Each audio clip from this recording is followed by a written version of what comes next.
There is a type of silence that only those who think too much truly know. You're in a crowded room. People are laughing. But you feel miles away.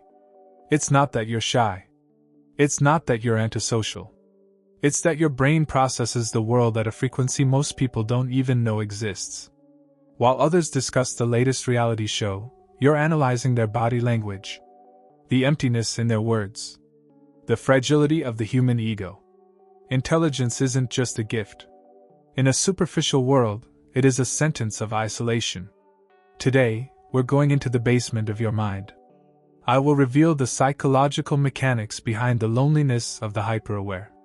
You'll understand why your social filter is so rigid. And why, for you, loneliness isn't a lack of people, it's an abundance of patterns. If you feel like you don't belong anywhere, this is exactly why. Have you ever tried to dial down your intensity just to fit in?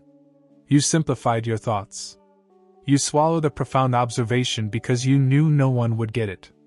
You faked interest in hollow conversations just to avoid the weirdo label. It's exhausting.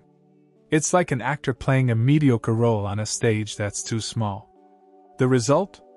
You go home drained, feeling like no one actually saw you. It's the sensation of always watching life through a pane of glass. Psychology calls this high transparent introspection. Intelligent people have a sharp perception of the unconscious. You don't just see the surface, you see the gears. To a deep thinker, small talk isn't just boring, it's painful, because it's a denial of reality. Then there's the cost of constant analysis. Your brain is mapping risks, intentions, and inconsistencies all the time. It's hard to relax with someone when you can detect the small lie they told themselves 5 minutes ago. Intelligence creates a quality filter so high that almost no one can pass through it. Consider Elias. Elias is brilliant. From a young age, he noticed that other kids cared about irrelevant things. He didn't just want to play ball. He wanted to know why people felt the need to compete. In college, he was the one asking questions that made professors uncomfortable. On dates, he didn't just see a pretty face. He saw the person's unresolved trauma in the way they held their glass. Elias didn't choose to be alone. The world simply became too small for his depth.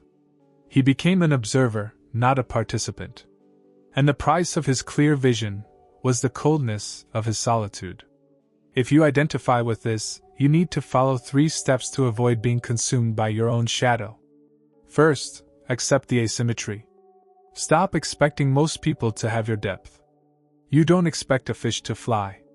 Accept people for what they can offer, not for what you wish they were. Second, look for small mirrors. You don't need a crowd. You need 2 or 3 individuals who can keep up with your pace. Quality over quantity. Always. Third, turn observation into empathy. Instead of judging the superficiality of others, try to understand the fear that makes them that way. Intelligence without compassion is just cynicism. You aren't broken. You are just complex. Being a deep thinker in a superficial world is like being a high-precision radar in the middle of constant noise. Your loneliness is proof that you don't accept cheap connections. And that is a sign of integrity, not social failure. It is better to be alone and whole than accompanied and camouflaged. The truth hurts. Intelligence will always charge a tax of isolation.